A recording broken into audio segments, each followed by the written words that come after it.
کس عمر سے بچوں کو وضو کرا کے نماز پڑھی جائے؟ کم سے کم 7 سال کی عمر ایسی ہے جس میں بچوں کو پابند کیا جائے گا کہ اب وہ بغیر وضو نماز نہ پڑھیں.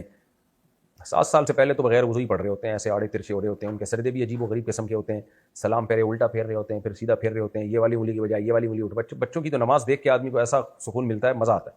میں تو گھر میں کوشش کرتا ہوں جب میں گھر میں نماز پڑھوں تو ایک آدھ بچے کو لازمی میں جائے نماز پہ اپنے ساتھ لے کے آتا ہوں.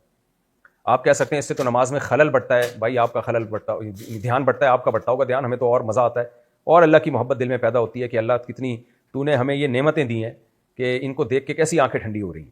بچے بہت پیارے لگتے ہیں نماز پڑھتے ہوئے، ایسا مزہ آتا ہے. پھر ان کی نماز چھوٹتی بھی نہیں ہے. بچہ رکوع میں ہوگا، کوئی چیز یاد آئے گی، وہیں سے اٹھ کے چلا جائے گا اور وہیں سے شروع کر دے گا. ایسی پاورفل ان کی نماز ہوتی ہے، کسی چیز سے بھی نہیں ٹوٹتی.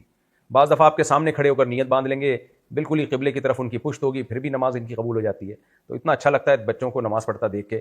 دعا مانگ رہے ہوتے ہیں اور مقابلے چل رہے ہوتے ہیں. 2-3 بچے اکٹھے ہوں نا پھر مزہ آتا ہے. جن کے گھروں میں ایک بچے ہیں وہ مزہ نہیں ہے. تو 2-3 بچے مصلی پہ اکٹھے ہوں، پھر آپ دیکھو ان کی نماز دیکھو، ایسا مزہ آتا ہے ان کو دیکھ کے، اور زیادہ دل لگتا ہے نماز میں. تو اس لیے ہاں، جب 7 سال کا ہو جائے تو پھر اس کو وضو کا حکم دیں. بغیر وضو پڑے گا تو بھی اس کو لوٹانے کا حکم نہیں دیا جائے گا، لیکن اس کو عادت ڈالنے کے لیے وضو کا حکم دیا جائے گا کہ بیٹا وضو کر کے نماز پڑھ لیا کرو. ایسا نہ ہو پھر بڑا ہو کر بھی بغیر وضو کے ہی پڑھتا رہے. لیکن شرعاً اس کے لیے جائز ہے، یعنی اگر وہ بغیر وضو پڑھ لے تو آپ کو کوئی گناہ نہیں ہوگا. بغیر وضو وہ قرآن کو ہاتھ بھی لگا دے تو بھی کوئی گناہ نہیں ہے، کیونکہ بچہ اتنا چھوٹا بچہ جو ہے وہ شرعی احکام کا مکلف نہیں.